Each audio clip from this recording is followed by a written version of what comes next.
coronavirus. We're going to take a moment and talk about that so that you won't have to look at your phones during the service to see who was next. All right? A couple of things we talked about in Sunday school. I'm going to take a minute here. We talked about the fear and the panic. Okay, if you need to know, well, Dr. Collins, why do you think there's fear and panic? I have two words for you. Toilet paper. Pretty good sign that we're not basing our actions on the problem. All right? The coronavirus is not a terribly fatal virus for most people. So take a deep breath. The death rate from it is relatively low. I'm not making light of it. I just want you to know, when you see those numbers on TV of the people that are infected, that is not the number of people that are going to die. Now, here's the problem. We don't know how many people are infected, all right? And it is that lack of knowledge that is driving this fear. People that can't wait to line up to take the test to see if they have it. So remember, having it is not a death sentence for most people. Number two, on the CDC website, they're saying the best advice and the best protection against the coronavirus is an intact, healthy immune system. So let's just take a moment. How do we get that? We talked in Sunday school, if we had a sick person, or a healthy person, and we want to make them sick, how would you do that? Your job is to take a healthy person and make them sick in 6 weeks. What would you do? I said, what would you do? Eat junk food, don't sleep. We would change their diet to be very poor. We would eat diets that are high in what? Sugar, trans fat, salt, those kind of things. You all know that. We don't need a nutrition seminar. And instead of eating those things, what would we eat? Vegetables. Would we take those vegetables and put them in hot water and cook them for 3 hours? We would eat them raw. I'm not saying that's all you can eat. I'm saying that every day you should be eating some raw vegetables every day. What should you drink?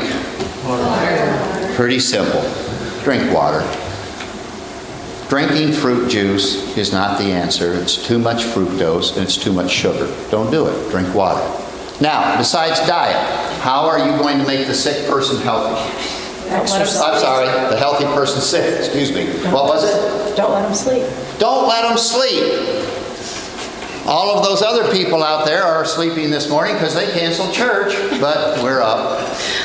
Folks, depending on who you talk to, 70 to 80% of the repair of the human body takes place when? In your sleep. If you are shorting your sleep, whether intentionally or unintentionally, you are lowering your immune response. You need to get some sleep, however you would do that. What would you do about exercise? Don't do it. Wouldn't do anything. I'd sit down, get my remote and watch CNN or Fox News. I wouldn't get any exercise. They say that sitting is the new smoking. Folks, you got to get up. Turn that thing off and go do something. Anything else? How about let's put a lot of stress in your life. Let's watch the TV and get all worked up out of this. Let's put a lot of stress in our life, which interferes with our sleep. We lose our appetite, and it lowers our immune response. Do the things that you already know to do. Quit being afraid. Quit buying toilet paper. Now, one more thing. If you have a Chevy truck and it quits running properly, where do you take it?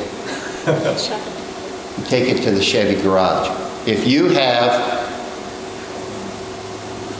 any kind of equipment and it quits working properly, where do you take it? Where do you get your advice? From the person who, Made it. when you get sick, who made you? Hey, Think about it. there you go. I'm not saying you should do this as a last resort. Do it as the next resort. Yes. The guy that made the body can heal the body. Don't forget that. And if you know somebody that's sick, you may not be able to change their diet. You may not be able to improve their sleep. You may not be able to force vegetables down their throat, but you can. Think about that. It's the biggest thing you can do, and it's the best thing you can do, and it's typically the last thing that we do. Let's make it first. All Amen. right?